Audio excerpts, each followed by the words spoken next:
네, 안녕하세요. 성남FC에서 지금 홍보팀장과 선수운영팀장을 같이 맡고 있는 김찬규 차장입니다.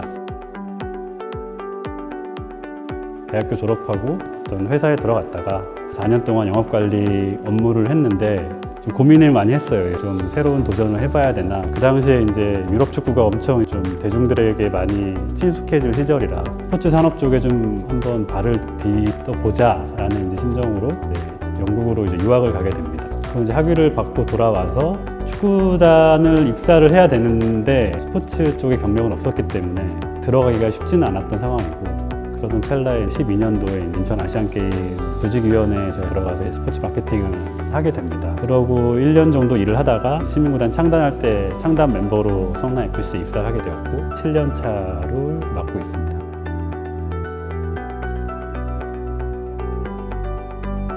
대표이사가 있고요. 사무국장 체제로 돼 있고, 그 아래에 이제 4개의 팀으로 구성이 되어 있는데 경영지원팀 있고, 그리고 마케팅팀이 있고, 홍보팀이 있고, 선수운영팀이 있는데, 경영지원팀 같은 경우는 이제 인사회계 총무를 다 맡고 있습니다. 그 다음에 마케팅팀 같은 경우는 기본적으로 홈경기를 운영할 수 있는 운영 인력들이 이제 구성이 되어 있고요.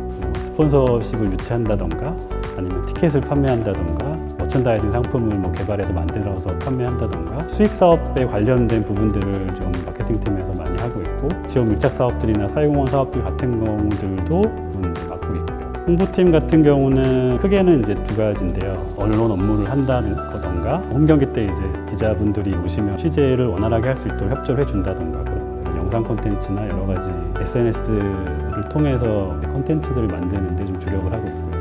선수들을 구성하고 선수들이 경기에서 퍼포먼스를 낼 수 있게 지원을 하고, 그런 프로팀이 한 축에 있고, 또 하나는 이제 유소년팀 지원하는 그런 역할들을 하고 있습니다.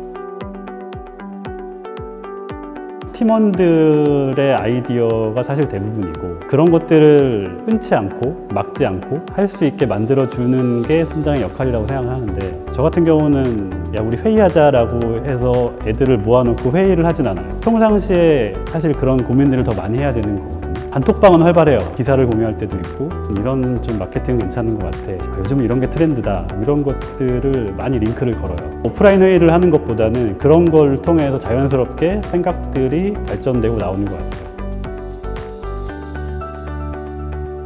선수운영팀은 이제 어쨌든 시즌이 끝나면 새로운 시즌을 준비하는 과정에 있죠. 12월, 1월, 2월이 사실 굉장히 중요하고, 감독이 교체됐다든지 선수단이 많이 이제 바뀌어야 되는 상황이 온다든지 이런 변수들이 있긴 한데, 어쨌든 12월 중에 최대한 선수단을 구성해서 1월달 전지훈련을 떠나게 되고, 1월 정도까지는 어느 정도 이제 연봉 협상하는 기간으로 보여지고요. 2월달은 이제 선수단이 어쨌든 구성돼서 시즌을 준비하는 기간이고, 시즌이 시작되면은 선수 운영팀의 역할은 이제 확실히 지원하는 역할로 바뀝니다. 선수들이 좀 더 편하게 경기를 할 수 있도록 그런 편의를 제공하고, 숙식에 대한 부분, 그리고 부상당했을 때 치료에 대한 부분, 선수 운영팀에서 담당을 하고 있습니다. 대회 활동은 뭐든 추천합니다. 이게 제가 있어 보니까 우리가 흔히 얘기하는 가방끈이 긴 사람들을 별로 원하진 않아요. 좀 더 현장감을 가지고 있는 친구들을 채용하고 싶어 하는 게 있다고 생각을 해요. 또 구단 입장에서도 오면 일단 나가야 되는 상황이라, 그런 대회 활동들을 해본 친구 중에서 쟤는 좀 괜찮은 것 같아, 생판 모르는 친구들보다는 저런 애가 낫지 않겠어, 이런 생각을 하게 돼요. 그렇기 때문에 스포츠 산업에 좀 들어오기에는 가능성이 크지 않을까.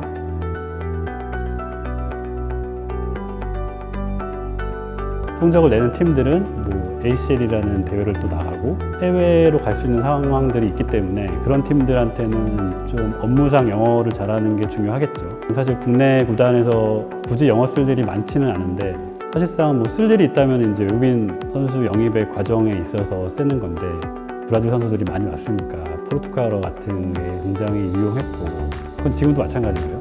제가 면접도 보는데 토익 점수 높다고 영어 잘한다고 생각하진 않기 때문에 점수가 중요하다고 생각하진 않고요.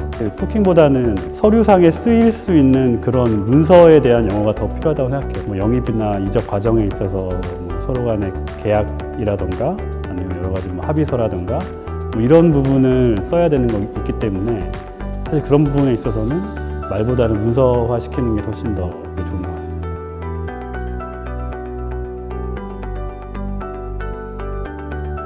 저는 너무 심한 축반은 구단에 안 왔으면 좋겠어요. 이게 축구를 좋아하는 거랑 이 축구 산업에 몸을 담고 있는 거랑은 좀 별개라고 생각을 하기 때문에 너무 광적으로 축구를 좋아하는 친구들은 너무 거기에 함몰된다고 생각해요. 그런 게 너무 이제 심해지면 구분이 잘 안 되는 그런 상황이 올 수 있기 때문에 너무 심한 축반은 좀 경계해야 된다. 이 산업 안에 들어와서 이 산업을 발전시키고 확장시켜야 되는 의무가 사실 있기 때문에 축구 산업에 이제 빠가 됐으면 좋겠지 축구의 빠는 좀 지양했으면 좋겠다.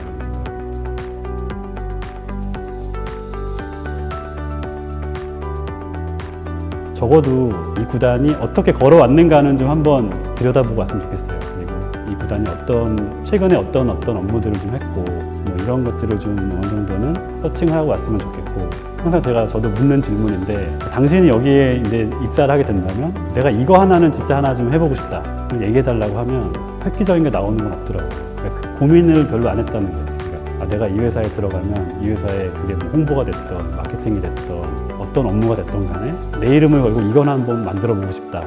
이런 게 있었으면 좋겠어요. 그런 걸 하나 준비해 올 수 있다면 면접관들의 마음을 흔들 수 있지 않을까.